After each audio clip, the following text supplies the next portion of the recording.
19 août, les tant désirés Yak 3 sont enfin arrivés. Voici le mien. Pas tant de différence avec le Yak 9, la cabine est un peu plus spacieuse, une visibilité supérieure et il paraît plus frêle. Il est plus rapide paraît-il, alors qu'il est équipé du même moteur de 1200 chevaux. L'armement est un peu mince, avec le canon de 20 mm et 2 mitrailleuses lourdes synchronisées. Le tableau de bord ressemble au précédent comme un frère.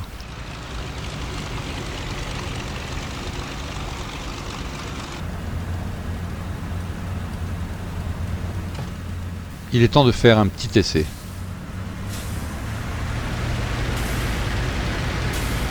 Décollage foudroyant en 150 mètres à peine.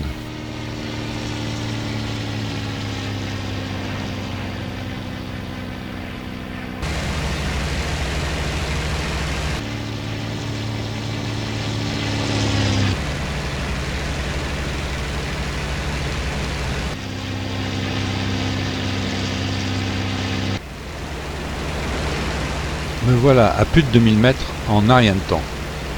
Un piqué léger, 700 km/h. Nous avons reçu la consigne de ne pas dépasser les 750 sous peine de désentoiler. Cet avion est fantastique. Mais mes compagnons ont eu des soucis de train, d'alimentation et de pression d'essence à zéro. Obligés de manœuvrer la pompe à main pour rentrer.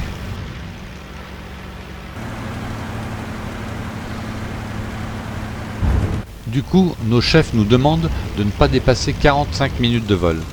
Au-delà, les risques d'une coupure d'alimentation sont élevés.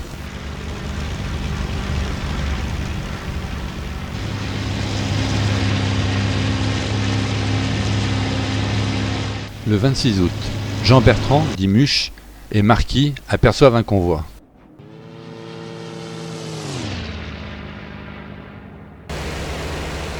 Trop vite dans son piqué, Muche perd ses plans, perd le contrôle de l'appareil et s'écrase. On nous promet de participer à l'offensive de septembre, mais ces incidents mécaniques nous mettent sur la touche.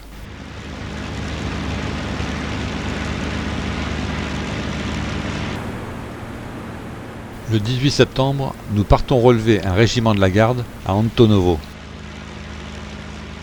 Notre mission, interdire le ciel aux avions ennemis. 2 installations radars ultra-modernes vont nous fournir des renseignements incessants. Nous devons toujours avoir 2 Yak en alerte et 2 en attente. Notre objectif secondaire est de mitrailler tout ce qui en vaut la peine, sur les routes et les voies ferrées. Un pilote ne doit jamais revenir sans avoir mitraillé. Ce qu'on en comprend, c'est que le mitraillage devient notre fonction première, car les avions allemands, on ne les voit jamais.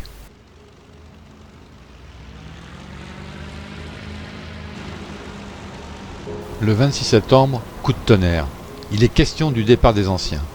Le colonel Pouillade, Albert, Delapoipe, Rissot, Depange, Fauroux, Laurent, Moinet, Janel et aussi le lieutenant Sauvage. 11 piliers qui laissent l'escadrille numéro 1 bien maigre. Le Martelot, lui, décide de rester. Quel courage! Leur départ est prévu le 12 octobre. À 7 heures, un Skytrain les attendra. Mais il y a contre-ordre. Leur envol est repoussé à demain. Le colonel prend la parole. Une offensive sans précédent va être lancée. Le général Zakharov lui a dit « peut-être la dernière offensive de la guerre ». En ce qui le concerne, il a décidé de ne pas rentrer et de participer à cette offensive. Aussitôt décrit « nous aussi on reste tous ».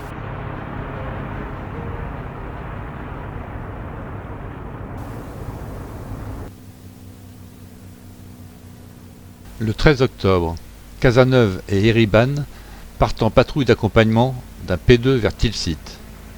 Iriban revient seul, son zinc en piteux état.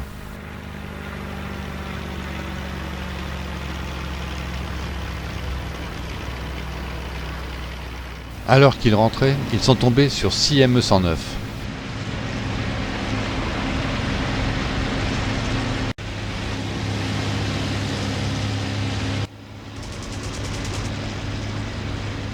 Cazeneuve a pris feu et s'est écrasé.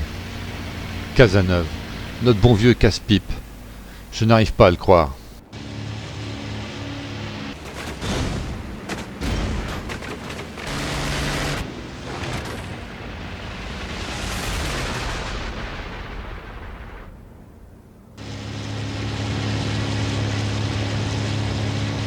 Iriban parvient à s'échapper, mais le P2 n'en vient pas. Pour me changer les idées, de la Poip m'a emmené en patrouille. Au moment où l'on rentre, la DCA se met à tirer. Au-dessus, je vois un bombardier. À cet instant, je ne sais pas à quoi je pense. À venger Cazeneuve, je rentre le train et pars à sa poursuite.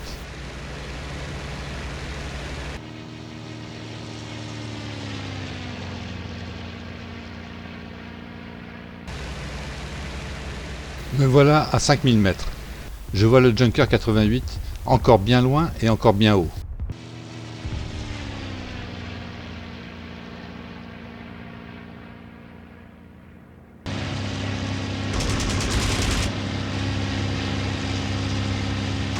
Je le tire, mais trop court. Tout à coup, mon moteur se désamorce, et mon train sort. Je vole depuis plus de 50 minutes, et je n'ai plus beaucoup d'essence. Je manœuvre la pompe à main, et le moteur reprend en bafouillant.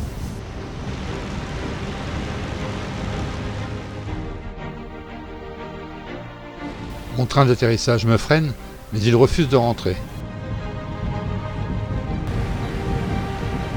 J'arrive sans prévenir, ma radio est en panne.